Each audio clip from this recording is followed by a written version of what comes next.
Brian is back with us on a beautiful Tuesday, even though we're doing it on Monday, but you're watching it on Tuesday, probably. Brian, I have questions. hmm I have a question. How did you determine the technology to broadcast into the future? This was really amazing.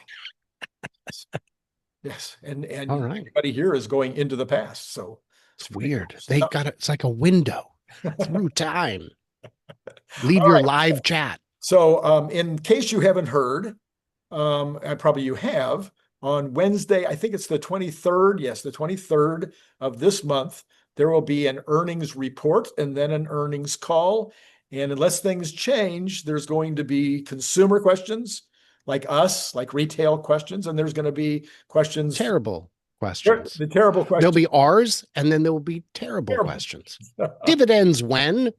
Ah, sit down, Gary. Last month, the questions from the reporters were the worst ever.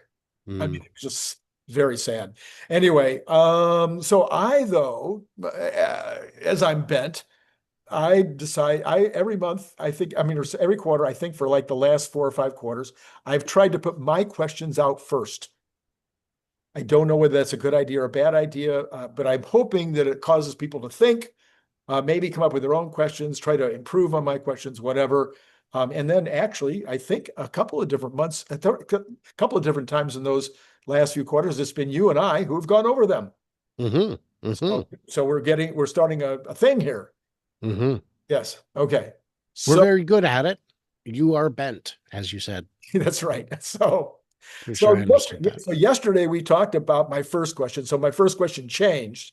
So my first question is, have you decided yet, Mr. Elon Musk? You were thinking about it 2 weeks and 2 days ago, 3 days ago. So this is the 23rd. Have you decided to build a solar panel gigafactory and dramatically increase megapack production yet so that you can save the world? Mm, mm. Can I tell you where I think he should build it? Oh, where? Oklahoma. Oh, Oklahoma wants him there. You remember there was yeah, they were really vying to get Giga Texas. It yeah, turned out to be Giga Texas. yeah. And even after Texas was announced, he went back to Oklahoma to meet with them again, thank them for their efforts. And if I've learned anything from the license plates out of that state, Oklahoma is okay. It's okay. That's right. And very flat, and even be a good place to put some of the solar panels out uh, Mhm. under the windmills, which are ubiquitous as you're traveling down Highway 10. Yes.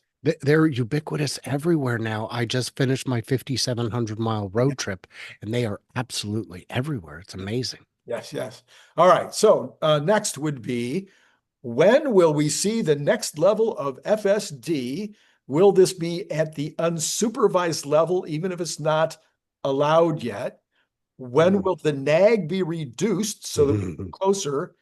And I'll make this next one second question. Go ahead. That's Okay. okay.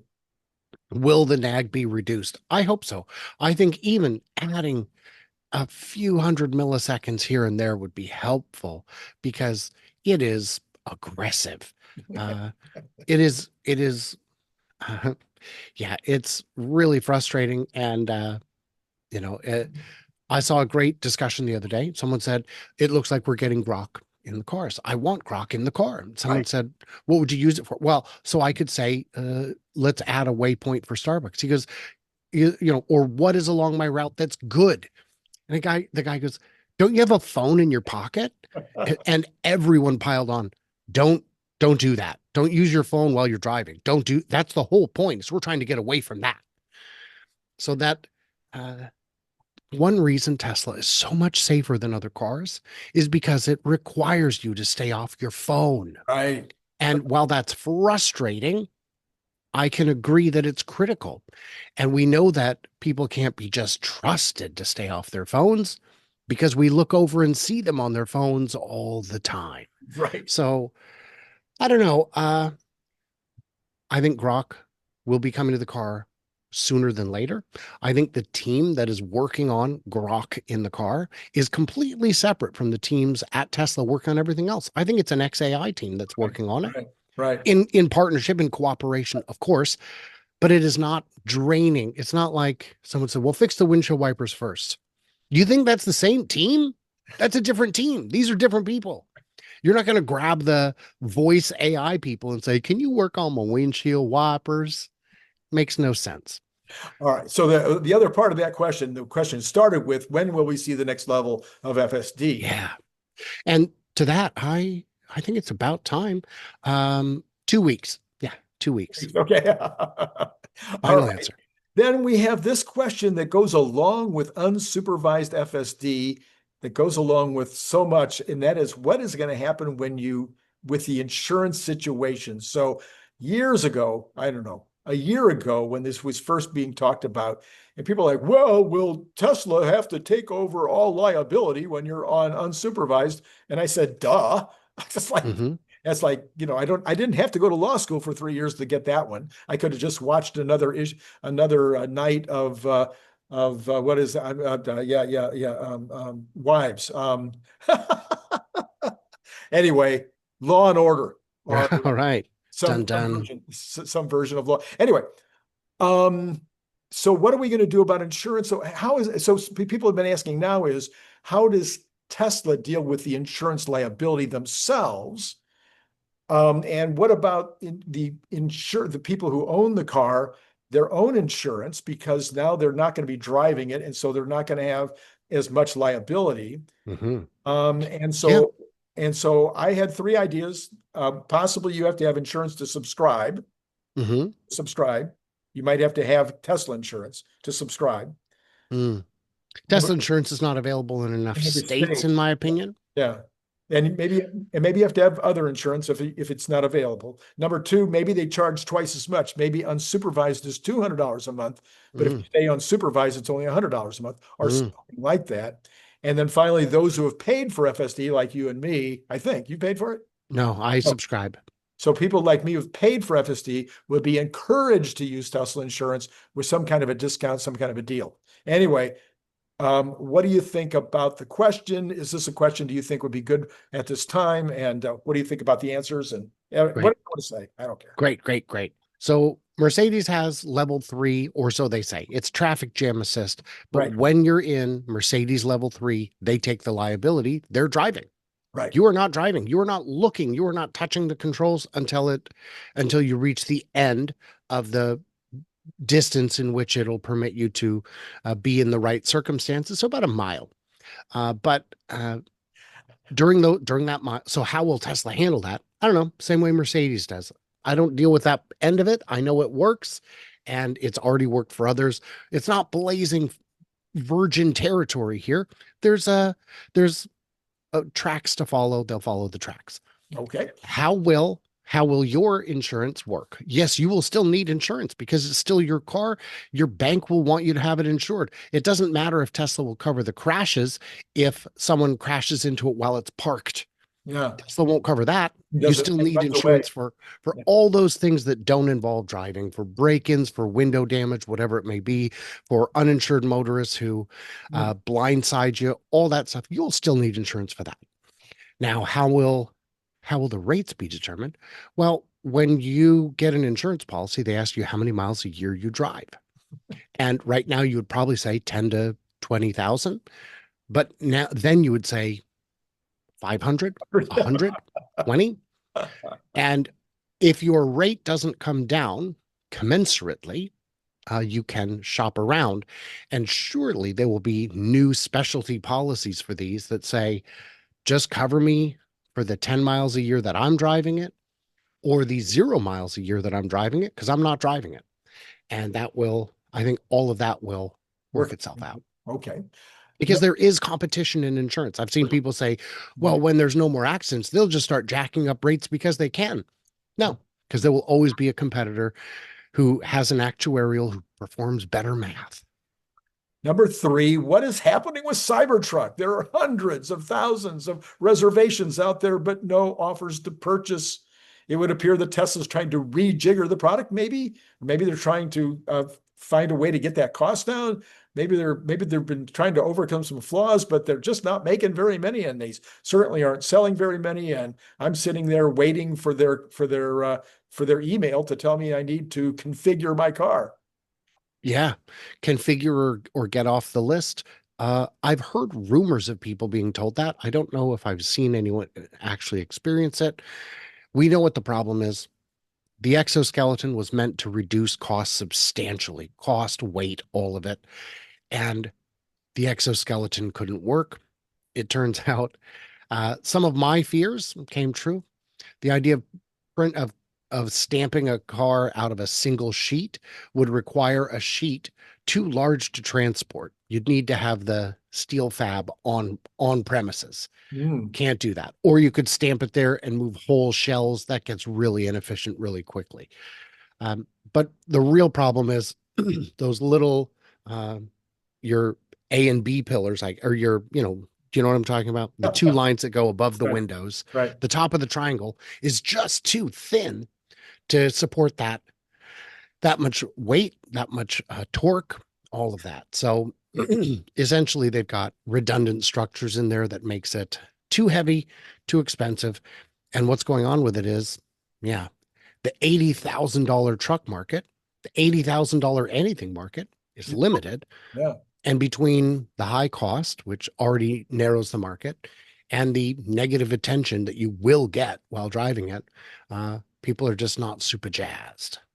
So maybe it would be a good idea. You've just said this, which is something completely new to me, but I think maybe at the meeting then we need to hear, is there a solution? Is there a future? Is Cybertruck done? Is it always going to be a $70,000, $80,000 vehicle? Something to help us understand what that market is going to be. I don't know how you trim the price without mm, without Ruin it. without ruining it. We've seen the rear wheel drive version. It doesn't have air suspension. It's always in jacked up mode. Hmm. That's not great for a lot of people. It doesn't have the rolling tonneau.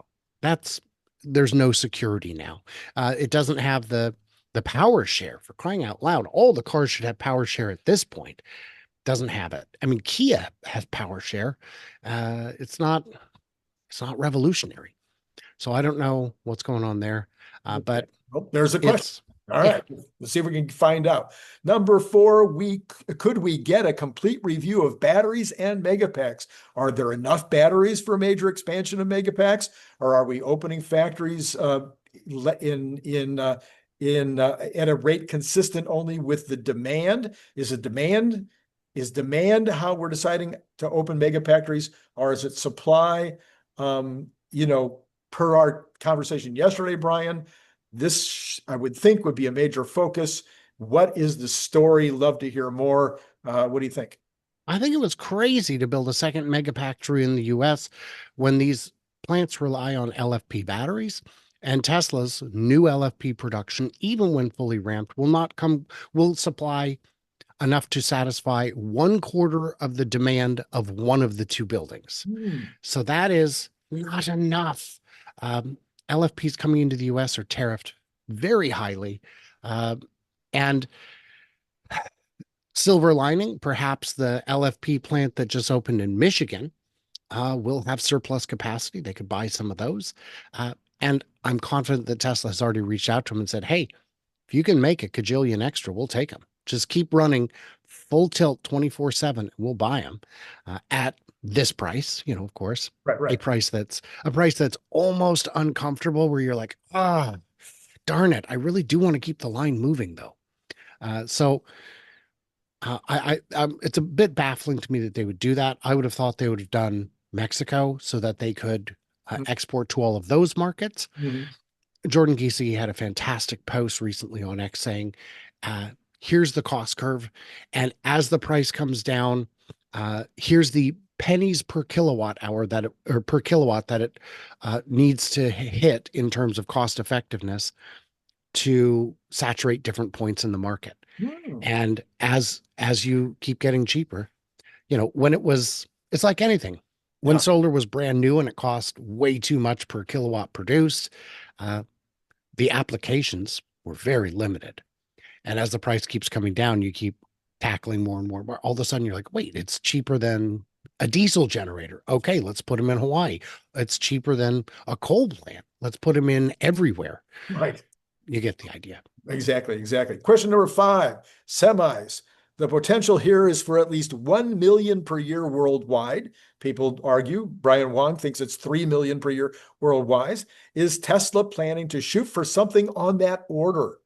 We have long-term numbers on all the other major products. Everything else, we get these long-term numbers of what we're hoping to do in terms of vehicles, in terms of terawatts of energy, et cetera, et cetera. But we only have this one plant at 40,000 vehicles. Is there a plan? Is there a theory about where we're going from there? Okay. So the answer to the 3 million is no, no, that's not the plan. That's not possible. I love me some Brian, but that's the wrong number. The factory in Nevada will have a nameplate capacity of 50,000. Will they make 50,000? Is that enough? Well, that's 20%, 25% of the US market. Nobody commands 25% of the semi market. That's a very big number. So even at 200,000, they would capture 100% of the US market. Now you can expand that a little bit because that doesn't include Canada. Canada buys trucks, but Canada probably buys only about as many trucks as California. So based on population. So let's say 250, quarter million would probably handle all of North America. They don't need to make that many. Going global, it's going to be very tricky to get into China because China's already got electric semis, quite a few different brands, quite a bit of competition. Europe's already got their own electric semis. The Tesla Semi is inarguably better in terms of range, in terms of efficiency, but that's not to say those others wouldn't keep up. So 3 million, definitely the wrong number. The bigger question is, even at 50,000, where are you getting the batteries? I think that calls back to your previous question about batteries, because 50,000 trucks figure about what, 10, 12 cars per semi in terms of how many battery cells are used. That means 500,000 cars plus worth of batteries. Giga Nevada would need to double its output. And I haven't seen anything that would indicate that's something they're capable of or working on. So back to question number, whatever that was. So we got the batteries being a limiting factor potentially. What are we doing? How are we addressing that?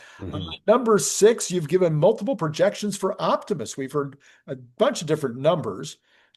So my favorite number was his Legion number. So he said 1 Legion this year, 10 Legions the next year, and 100 Legions the following year. That would be 5,000 this year, 50,000 next year, and 500,000 in 2027. But then since then, we've heard numbers that were less than that. I don't remember the exact, but they were less than those numbers. So I'd just like to have, we know that it's projection. We know that we don't know until we get there. But what is his actual, what is the kind of number that we can wrap our arms around? How many's in a Legion? 5,000. Ah, right. That would have been useful information before now, so I could have thought about your question instead of sitting here going, let's see, 20,000 Legions under the speed of light. No, that's not it. So anyway. So 5,000, 50,000, 500,000 was his most, I think might have been in an earnings call. It might not have been. But since then, he's been on different interviews where he's given numbers that have been a little different. So I've got conflicting reports. I saw Scott Walter saying that Optimus may be on hold because of some problem with a planetary joint or a socket or a hinge. So I don't know, a particular type of movement articulation.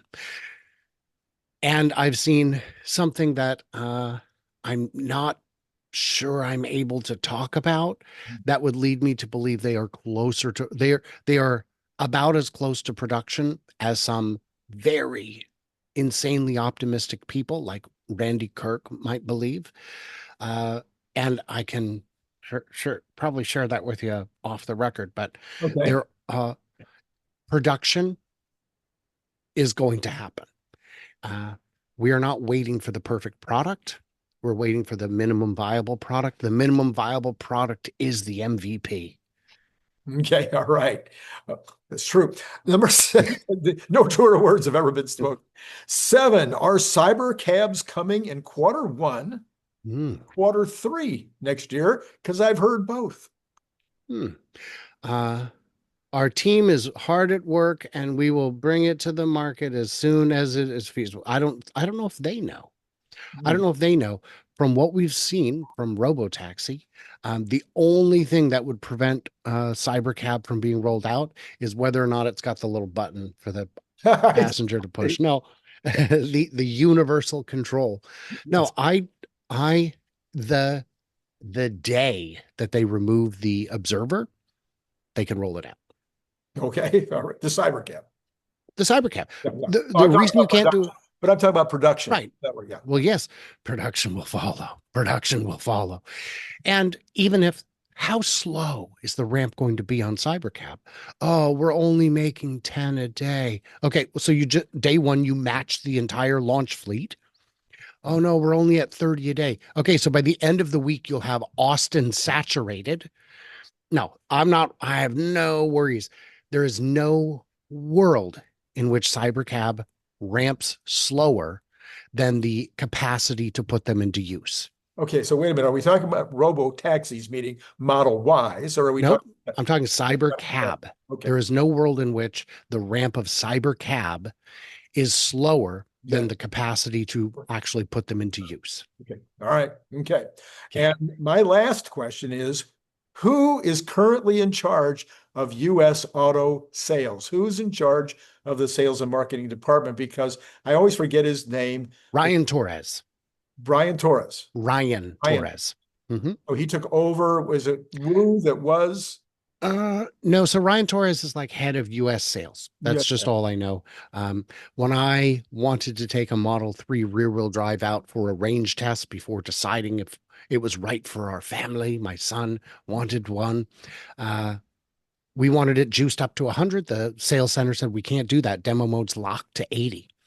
And Ryan Torres solved it. He made a few phone calls and I said, who? And so I looked him up and that's who he is.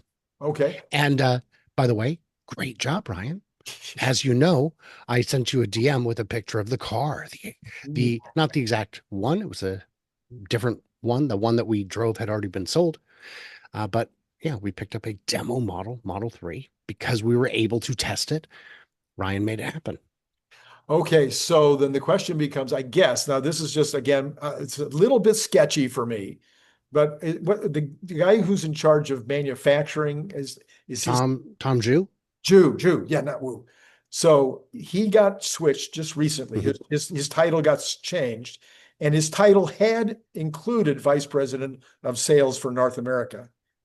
And so when his So title got yeah. changed, that got eliminated. He was no longer vice president of sales for North America. And there was speculation that Elon Musk had taken over that role. Mm. So So that's what I understand is he was brought to Fremont maybe 3 years ago right. to tidy up the ship, and you could see things getting more organized in drone flights. It's unclear the impact he had. I don't know anyone in Fremont who could give me feedback on that. And then he went back to Shanghai, and we thought, oh, that's weird. What did it not work out? Is he not happy here? Does he miss his family? But he probably went back to launch the Mega Factory Mm. or help with the Model Y change over there, or both. And now it looks like he's been promoted to global head of sales, Mhm. which would mean that if Elon is head of North America sales, Tom Jew's is boss. No, you listen to me. I will write you up. Oh, don't do that. Don't do that. If Funny you though. if you don't start, if you don't come to work more often, you're out of here. Okay, so You know how our CEO feels about remote work. I've left you with 2 minutes in case I left out something that you think is really, really important. Compact car when? Compact car win. Okay, Model Q. First, the more affordable model. We don't know what it is. I've still seen people saying, well, it's going to be a bigger Model Y. That's not more affordable. That's less affordable. Well, you could trim stuff out of it. Mhm. That's less affordable. Come on.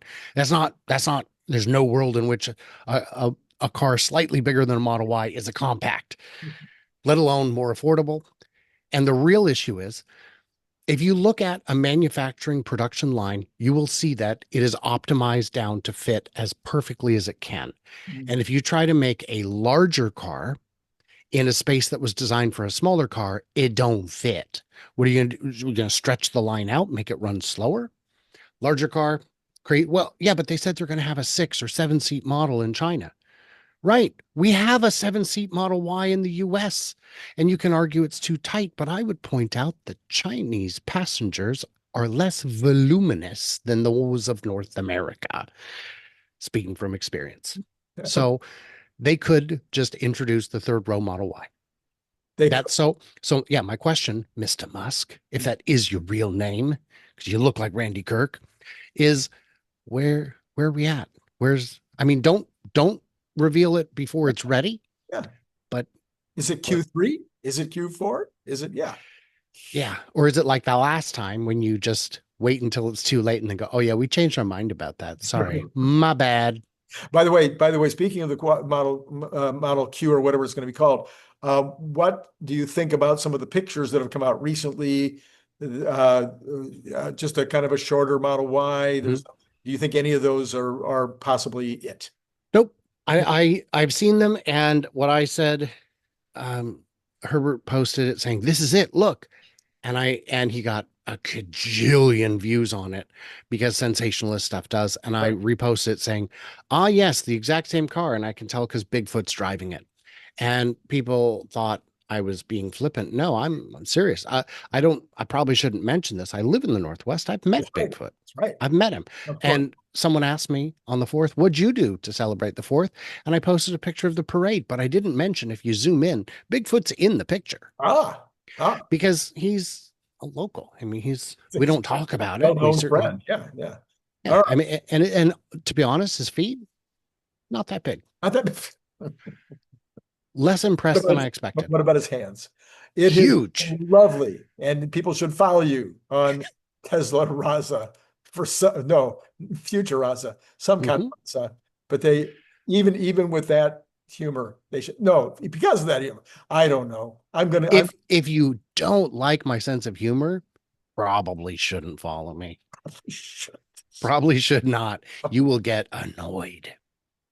All right, Brian, thanks as always. And to all of you out there, thank you as well. I think I probably hit 30,000 yesterday in terms of folks like you who have subscribed. So subscribe and you could be 30,001. It's been great talking to you.